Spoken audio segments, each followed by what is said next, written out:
الحمد لله رب العالمين والصلاة والسلام على سيد المرسلين أما بعد فأعوذ بالله من الشيطان الرجيم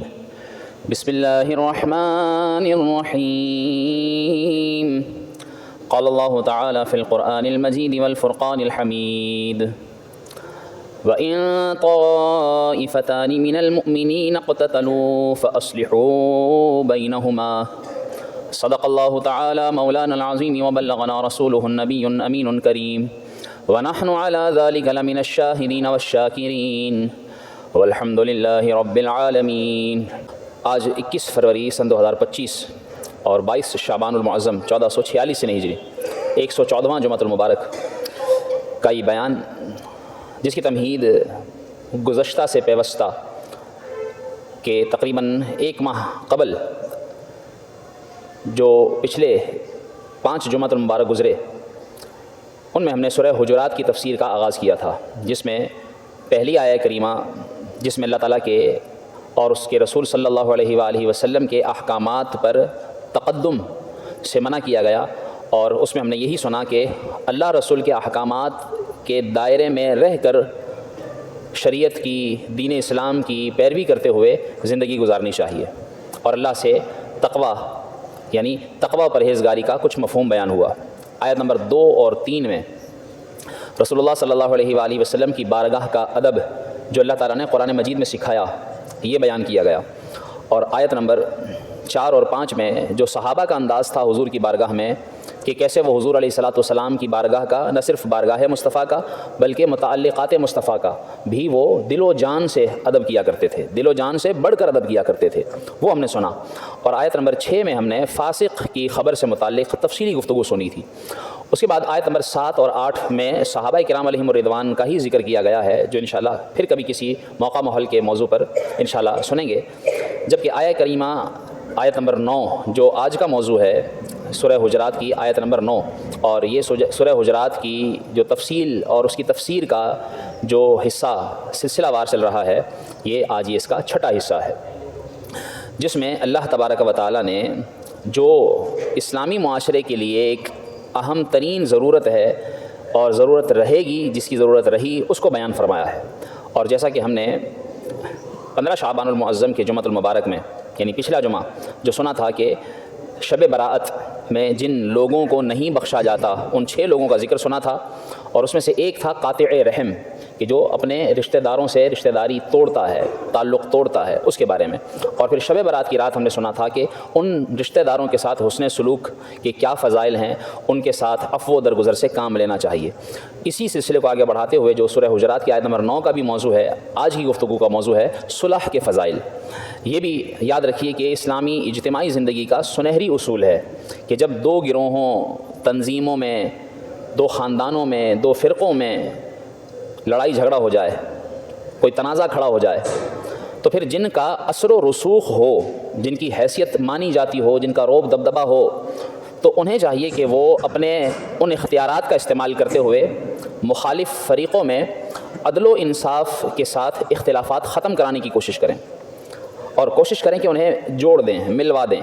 کیونکہ مسلم معاشرے کے اندر افتراق، انتشار، کسی طرح کا اختلاف و خلفشار یہ روا نہیں۔ وَإِن طَائِفَتَانِ مِنَ الْمُؤْمِنِينَ اقْتَتَلُوا فَأَصْلِحُوا، کہ جس آیہ کریمہ کا شان نزول احادیث میں یہ بیان کیا گیا کہ آپ صلی اللہ علیہ وآلہ وسلم ایک بار اپنے دراز گوش پر سوار ہو کر تشریف لائے، ایک جگہ سے گزرے، دراز گوش جس کو ہم گدھا کہتے ہیں۔ جب حضور علیہ السلام اس پر تشریف فرما تھے تو اس دراز گوش نے کچھ، جہاں پر آپ صلی اللہ علیہ وسلم نے کچھ دیر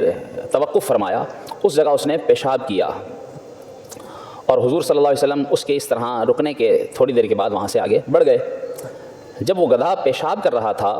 تو عبداللہ بن ابی جو منافق تھا، اس نے ناک پر ہاتھ رکھا اور گویا یہ ظاہر کرنا چاہا کہ حضور علیہ السلام کے دراز گوش نے یہاں پیشاب کیا ہے تو بدبو آ رہی ہے۔ جب یہ اس نے اپنا رویہ ظاہر کیا تو ایک طرف منافق کا رویہ ہے اور دوسری طرف ایک صحابی رسول، ظاہر ہے کہ جب حضور علیہ السلام کے عمل کیا بلکہ حضور علیہ السلام کے دراز گوش کے عمل پر صحابی کا کیا دیکھیے طرز واپس جواب میں آتا ہے۔ عبداللہ بن ابی رواحہ رضی اللہ تعالیٰ عنہ فوراً اس کے اس عمل کو دیکھ کر کہتے ہیں واللہ انا بولا حماری رسول اللہ اطیب راحۃ منکا، کہنے لگے کہ اے عبداللہ بن ابی منافق، جو تو ناک پر ہاتھ رکھ رہا ہے اور یہ ظاہر کر رہا ہے کہ بدبو آ رہی ہے، اللہ کی قسم کھا کر کہتا ہوں کہ حضور علیہ الصلوۃ والسلام کے گدھے کا پیشاب جو تو مشک خوشبو لگاتا ہے اس سے بھی زیادہ ہمارے نزدیک حضور علیہ الصلوۃ والسلام کے اس دراز گوشت کے پیشاب کی اہمیت ہمارے نزدیک زیادہ ہے۔ جب یہ بات صحابی نے کہی تو ان دونوں کے درمیان تکرار بڑھ گئی۔ اب یاد رکھیے، بظاہر آپ کو بھی سننے میں شاید تعجب ہو رہا ہو کہ ایک جانور اور اس کا پیشاب، اور اسے اس نے یعنی صحابی نے مشک کی خوشبو سے زیادہ احسن بتایا۔ کیوں بتایا؟ کیونکہ یاد رکھیے کہ رسول اللہ صلی اللہ علیہ وآلہ وسلم کا یہ جو دراز گوشت تھا یہ کوئی عام نہیں تھا۔ ایک بار مال غنیمت تقسیم ہو رہا تھا خیبر کے موقع پر، تو اس وقت جب سارا مال بٹ گیا تو یہ گدھا بھی جب کسی کو حضور علیہ الصلوۃ والسلام دینے لگے تو اس نے حضور صلی اللہ علیہ وسلم سے کچھ بول کر کہا، تو حضور علیہ الصلوۃ والسلام نے اسے نزدیک بلا لیا، اور جب نزدیک بلایا تو کچھ دیر اس کے ساتھ بات ہوئی۔ باقاعدہ روایت میں یہ موجود احادیث کریمہ میں صحیح اسناد کے ساتھ کہ جب کچھ دیر بات ہوئی تو صحابہ کرام نے پوچھا کہ یا رسول اللہ صلی اللہ علیہ وسلم اس دراز گوشت کے ساتھ کیا بات ہو رہی ہے؟ تو آپ صلی اللہ علیہ وسلم نے ارشاد فرمایا کہ یہ مجھے کہہ رہا ہے کہ اے اللہ کے رسول آپ مجھے اپنے پاس رکھ لیجئے، آپ مجھے کسی اور کو نہ دیں۔ تو میں نے اس سے پوچھا وجہ؟ تو کہتا ہے کہ میں اپنی نسل کا آخری ہوں، میں اپنی نسل کا آخری گدھا ہوں اور میں چاہتا ہوں کہ میں آپ کی سواری بنوں۔ تو آپ صلی اللہ علیہ وسلم نے فرمایا اس کی وجہ؟ کہنے لگا کہ میں ایک یہودی کے پاس تھا اور اللہ کی قسم اس امید پر مجھے یقین تھا کہ میں حضور کی سواری بنوں گا، کیونکہ میرے جو جدی پشتی جو اوپر کے خاندان میں جو گدھے گزرے ہیں ان پر نبیوں نے سواری کی ہے، تو مجھے بھی یقین تھا کہ اللہ تعالیٰ مجھے بھی حضور کی سواری عطا فرمایا۔ اور آپ کے ادب میں نے کسی یہودی کو اپنے پیٹھ پر سوار نہیں ہونے دیا ہے۔ حضور علیہ الصلوۃ والسلام نے اس کو قبول فرما لیا اور کہا کہ تم میرے پاس رہو گے۔ اور اس کے بعد دیکھیے کہ اس دراز گوشت کا مقام کیا تھا۔ کتابوں میں آتا ہے کہ یہ دراز گوشت حضور صلی اللہ علیہ وسلم کی بارگاہ میں رہا کرتا، اور حتیٰ کہ جب حضور علیہ الصلوۃ والسلام کو کسی صحابی کو بلانا ہوتا تھا تو آپ صلی اللہ علیہ وسلم کے کئی صحابہ تھے، کسی کا نام عبداللہ بن مسعود تھا، کسی کا نام عبداللہ بن زبیر تھا، کسی کا نام عبداللہ بن عمر تھا، کسی کا عبداللہ بن ابی رواحہ تھا، کئی عبداللہ نام کے صحابی تھے۔ لیکن حضور علیہ الصلوۃ والسلام کو جب کسی عبداللہ نامی صحابی کو بلانا ہوتا تھا تو آپ اس گدھے سے صرف یہ کہتے تھے کہ جاؤ عبداللہ کو بلا کر لاؤ،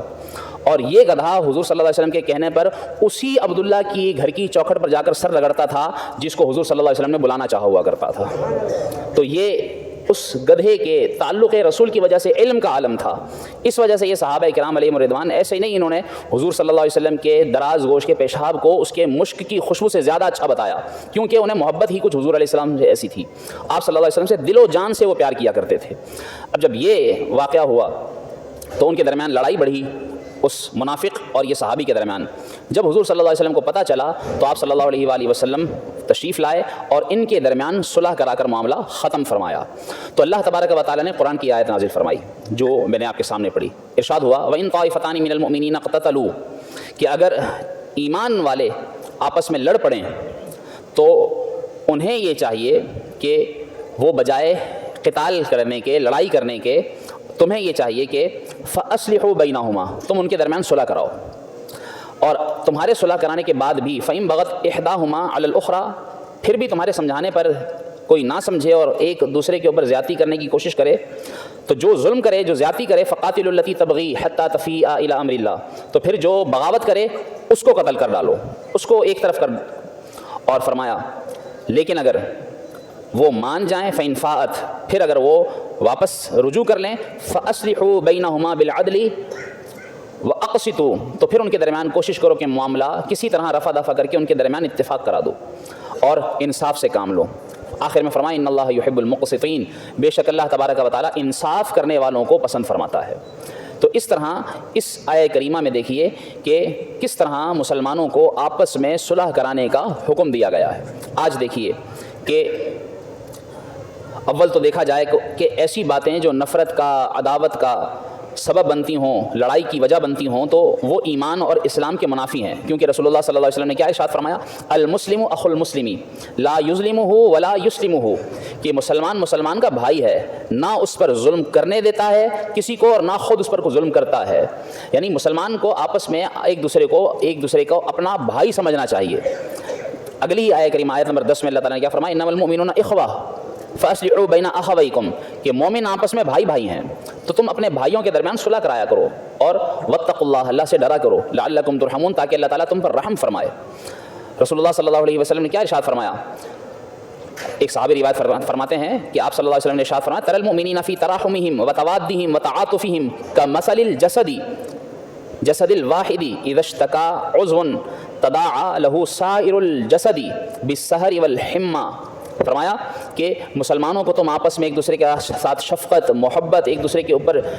رحمت، ایک دوسرے کے ساتھ اچھے سلوک میں تم یوں دیکھو گے کہ جیسے پورا جسم جو ہے وہ ایک دوسرے کے ساتھ ہوتا ہے، کہ جب انسان کا کسی ایک عضو میں درد ہوتا ہے تو اس درد کو پورا جسم محسوس کرتا ہے۔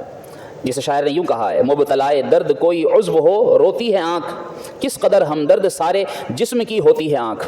کہ درد کسی جگہ ہو، دکھ میں آنکھ سے آنسو نکلتا ہے، گویا وہ اس کے ساتھ اس کے غم میں شریک ہوتی ہے۔ تو یہ مثال دیتے ہوئے سمجھایا گیا کہ اسی طرح مسلمان ایک جسم کی مانند ہیں، وہ آپس میں بجائے لڑنے کے ایک دوسرے کے ساتھ صلح کے ساتھ، صفائی کے ساتھ، محبت اتفاق کے ساتھ رہیں۔ اور رسول اللہ صلی اللہ علیہ وسلم نے ارشاد فرمایا اذا تواجه المسلمان بسيفهما فقتل صاحبه فالقاتل والمقتول في النار، کہ جب دو مسلمان آپس میں لڑیں اور تلوار اٹھا لیں اور ان میں سے کوئی ایک دوسرے کو مار ڈالے تو آپ صلی اللہ علیہ وسلم فرمایا قاتل بھی اور مقتول بھی دونوں جہنمی ہیں۔ صحابہ کرام نے پوچھا یا رسول اللہ صلی اللہ علیہ وسلم قاتل تو سمجھ میں آتا ہے کہ اس نے مارا ہے، جس کو مارا گیا وہ کیوں جہنمی ہے؟ تو آپ صلی اللہ علیہ وسلم نے ارشاد فرمایا اس لیے کہ اس کو موقع نہیں ملا اس کو مارنے کا، اگر اس کو موقع ملا ہوتا تو وہ بھی مار ڈالتا اس کو، تو اس وجہ سے قاتل اور مقتول دونوں ہی جہنمی ہیں۔ ایک صحابی روایت فرماتے ہیں آپ صلی اللہ علیہ وسلم نے ارشاد فرمایا انصر اخاک ظالما او مظلوما، آپ صلی اللہ علیہ وسلم نے ارشاد فرمایا اپنے مظلوم بھائی کی بھی مدد کر اور اپنے ظالم بھائی کی بھی مدد کر۔ پھر یہ بات سمجھ میں نہ آئی کہ مظلوم کی مدد تو سمجھ میں آتا ہے کہ مظلوم کی مدد کی جائے، ظالم کی مدد کیسے کی جائے؟ آپ صلی اللہ علیہ وسلم نے ارشاد فرمایا مظلوم کی تو اس طرح کہ تو ظالم کو روک، یوں مظلوم کی مدد ہوگی، اور ظالم کی مدد ایسے ہوگی کہ تو ظالم کو ظلم سے روک، کہ اس کو ظلم سے جب تو روک دے گا تو تیری یہ اس کے لیے مدد ہے کہ تو نے اسے ظلم سے روک دیا اور جہنمی ہونے سے بچا لیا۔ تو اس طرح ظالم کی مدد بھی کر اور مظلوم کی مدد بھی کر، کہ اسے سمجھا۔ آپ صلی اللہ علیہ وسلم کے ان ارشادات کی روشنی میں اگر ہم غور کریں کہ انسانی معاشرے کے اندر باہمی رنجش ہوتی ہے، اور اس کی وجہ کوئی بھی ہو، نفسانی خواہشات ہوں، ذاتی طمع ہو، انا ہو، لالچ ہو، سیلف رسپیکٹ ہو، غلط فہمی ہو، کوئی بھی وجہ ہو، کوئی کسی کے کان بھر دیتا ہے، وہ اس کان بھرائی میں آ کر لڑنے لگ جاتا ہے، اس سے تعلق توڑ لیتا ہے،